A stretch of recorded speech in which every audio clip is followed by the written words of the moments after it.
Estamos chegando na reta final desta temporada e neste que foi o penúltimo capítulo nos foi mostrado algumas das melhores cenas até o momento. Vimos o grupo da Rosa Azul espancando sua líder, no que foi uma das cenas mais violentas mostradas na animação, mesmo que depois a gente saiba que as integrantes da Rosa Azul fizeram isso com boas intenções. Vemos também a melhor e mais importante cena de todo o episódio. O Brian Glaus, o cara que inventou o cortador de unhas para os monstros de Nazarick, segue os passos do Gazef e cai em batalha contra o Cocytus. Então quer saber tudo o que rolou no penúltimo episódio da quarta temporada de Overlord? Então vem comigo que vou te mostrar tudo o que aconteceu. Mas primeiro, se você ainda não é inscrito no canal, me dá essa força. Sua inscrição é muito importante para o meu trabalho e assim você me ajuda a trazer sempre mais vídeos como este. Então, sem mais enrolação, bora pro vídeo! Logo que o episódio começa, vemos a continuação do que aconteceu no capítulo anterior. O ator de Pandora e a Albedo estão diante do trono do verdadeiro Ainz. E vemos que o ator de Pandora está se desculpando pela posição vergonhosa em que colocou o seu mestre ao se ajoelhar em frente ao rico Aganeia. A Albedo achou aquela uma atitude completamente inaceitável, porém o Ainz não liga e diz que se for para baixar a guarda do inimigo, se ajoelhar não é nada demais. O Ainz continua falando e diz que quer saber mais sobre o guerreiro rico Aganeia, que enfrentou o ator de Pandora, e quer saber como que ele criou a barreira mágica que o prendeu durante a luta, pois ele acredita que o inimigo estava usando algum tipo de item mundial,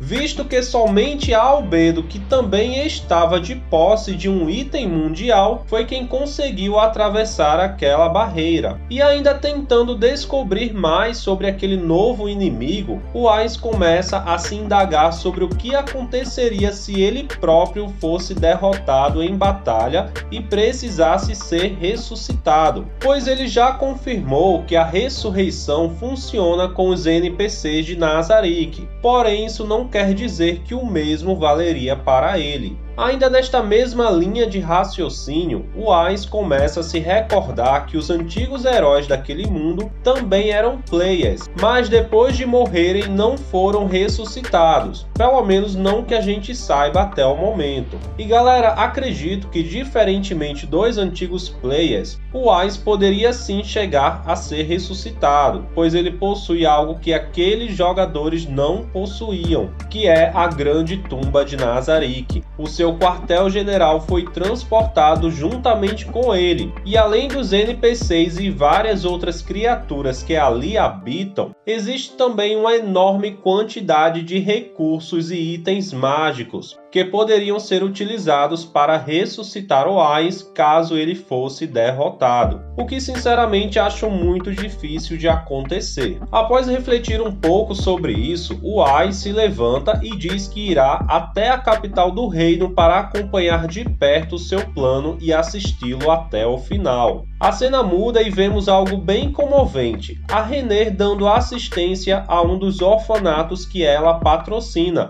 E vemos que ela está tratando carinhosamente duas freiras que cuidam das crianças daquele local. E também vemos o quanto ela se esforça para manter as aparências. Ela até mesmo cozinha para as crianças, e não é só isso. A Renner mostra um nível de controle e frieza tão grande em sua maneira de agir, que a todo momento e com qualquer pessoa ela se mostra como a personificação da bondade. A atuação dela é digna de um Oscar, mas mano, como eu odeio essa Renner, sério. Pra mim ela merecia ter um fim tão cruel quanto ela mesma, pois pensa bem, até os monstros de Nazarick conseguem se unir e viver como uma família, mas a princesa está traindo sua própria família e país para ajudar o Ainz por baixo dos panos. Ela literalmente não se incomoda com a morte de milhões de pessoas, desde que ela consiga o que deseja. Um pouco depois, a princesa retorna à capital real e vemos que ela convidou todo o grupo da Rosa Azul para se reunir no palácio. Então oferece chá para todos os presentes. Mas a Laccius, que é a líder do grupo, se recusa. Mas ao recusar, todos do grupo estranhamente começam a insistir que a Laccius fique e tome chá com a princesa. E nós começamos a perceber que o grupo está agindo de maneira estranha, principalmente pelo comportamento da Gargarã, que está bem mais rígida que o normal. A Tia e a Tina, que são a dupla de ninjas do grupo, saem da sala levando consigo o Bren Anglaus, com o pretexto de que precisa de sua ajuda para fazer o chá. Elas vão embora e pouco tempo depois apenas a Tina volta para a sala. Ela então serve um pouco de chá à sua líder, e de cara já vemos uma conversinha bem estranha. Ela diz que o chá tem que ser bebido em um único gole. Após a Laccius tomar o primeiro gole do suposto chá, a Tina a esfaqueia pelas costas e logo em seguida já somos surpreendidos também pela Gargarã, que começa a desferir vários golpes em sua líder, que não consegue reagir, visto que fica completamente sem reação ao perceber que suas próprias amigas a estão atacando. Após receber vários golpes perfurantes e muitos socos da Gargarã, a líder do grupo cai de joelhos e é aí que a Evilai utiliza a magia Charme Person para controlar a Laccius. Depois disso, percebemos que o grupo não tinha a intenção de matar a sua líder, mas apenas de salvar a sua vida. E provando isso, a Evilai rapidamente ordena a sua líder que cure suas feridas. O que acontece, galera, é que a Laccius queria enfrentar o exército do rei feiticeiro. E suas amigas sabiam que se isso acontecesse, ela com certeza seria morta. E a única maneira de evitar isto seria imobilizá-la à força e levá-la para longe daquele lugar. Depois que a luta entre o grupo termina, a Evilai fica bem impressionada ao perceber que a Renner não está nem um pouco assustada depois de presenciar tudo aquilo. E é por isso que eu digo, galera, que a mente da Renner não é nada normal. Depois que a Laccius termina de se curar, a Evilai nos conta que aquele chá na verdade era um veneno bem poderoso, feito justamente para enfraquecer o corpo da líder, para que assim fosse mais fácil imobilizá-la. A Evilai ainda diz que planeja teleportar todos para longe dali, para um país onde estariam em segurança. E aposto que pouca gente percebeu a carinha de esperança que o Klimb fez quando surgiu a chance de fugir daquela guerra. Mas a princesa diz que não tem a intenção de fugir, e o Klimb, que é um cachorrinho da Renner, galera, fica em silêncio. Momentos depois aparece o Bren Anglaus, que tinha ido ajudar a fazer o chazinho da tarde com a tia. E a verdade é que elas apenas pediram a sua ajuda para que o Bren não estivesse presente naquele momento, pois possivelmente ele poderia impedi-las, e foi por isso que elas deixaram apenas o Klimb com a princesa. Até porque, né, galera, é apenas o Klimb, o que ele poderia fazer, né, não? Se brincar, a Renner é fisicamente mais forte do que ele. Depois de conseguirem controlar por completo a Laccius, a Evilai utiliza uma magia de teletransporte e leva o grupo embora para um país bem longe dali. A cena termina com o Bren devolvendo a espada que pertencia ao Gazef e dizendo que pretende partir para desafiar o rei feiticeiro para um duelo. O Klimb e a Renner ficam sozinhos e ela diz ao Klimb que precisa terminar de cumprir seus deveres reais, mas que antes gostaria de empunhar a espada da família real. E o mais surpreendente é que a espada mágica parece se adequar perfeitamente à princesa. A cena muda e vemos a Aura como ela realmente é, uma talentosa domadora de monstros. E vemos junto dela alguns monstros com aparências bem variadas, desde dinossauros a sapos gigantes, e não duvido que todos eles sejam devoradores de humanos.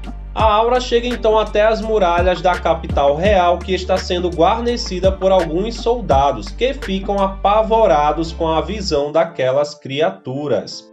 E o choque deles é ainda maior quando olham aquela pequena criança escalando a muralha como se fosse a coisa mais fácil do mundo.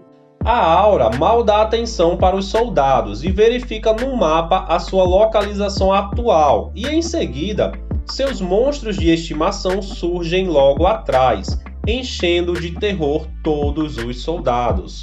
E galera, mais uma vez a gente precisa entender que mesmo sendo o protagonista da história, o Ainz é um terrível vilão que está pouco se lixando para a humanidade. E a Aura, mesmo tendo esta aparência doce e ingênua, é uma criatura que mataria milhões de humanos sem remorso algum se assim o seu mestre ordenasse. Após ordenar que seu monstro T-Rex esmague todos os soldados que estão na muralha, ela parte com os demais monstros para destruir a capital real. A cena corta agora para o Breanglaus, o homem que inventou o cortador de unhas de Nazarick. Ele está andando pela cidade e dá de cara com ninguém menos que o Cocytus, que está caminhando pela cidade com alguns de seus subordinados.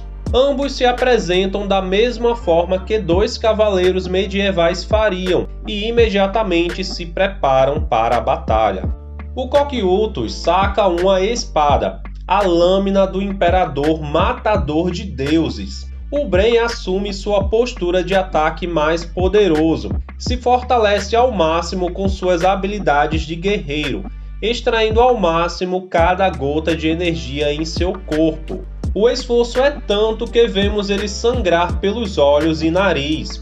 E é aí que ele ataca com seu golpe nomeado, o verdadeiro cortador de unhas. Mas o seu golpe falha e vemos que ele é derrotado com apenas um único golpe do Guardião de Andar. E uma coisa muito interessante que podemos observar é que o Cocytus demonstra um grande respeito pelo Bren e diz que ele poderia vir a ser um grande trunfo para Nazarick se fosse um de seus servos. E galera, parando para pensar um pouco, até o momento, o Bren foi o único personagem humano que sozinho conseguiu fazer um dano em um Guardião de Andar. E por mais que tenha sido apenas uma unha cortada, ele com certeza chegou a superar a força de um humano normal. E acredito que se ele estivesse usando a Razor Edge, ele poderia ter conseguido pelo menos bloquear um dos ataques do Cocytus. A cena termina com o Cocytus pedindo a seus servos que preservem o seu corpo através do congelamento, o que nos dá uma dica de que o Bren poderá um dia voltar à vida. Então galera, este foi o penúltimo episódio da 4ª temporada de Overlord. Deixem aí embaixo seus comentários, diz aí o que você achou do verdadeiro cortador de unhas. Bom demais esse nome, né não? E já fala aí também o que você espera para o último episódio. E se você gostou do vídeo, não esquece de se inscrever no canal. Assim você contribui para que meu trabalho continue e vou sempre trazer mais conteúdos sobre o universo de Overlord para você. Então até a próxima e se cuidem!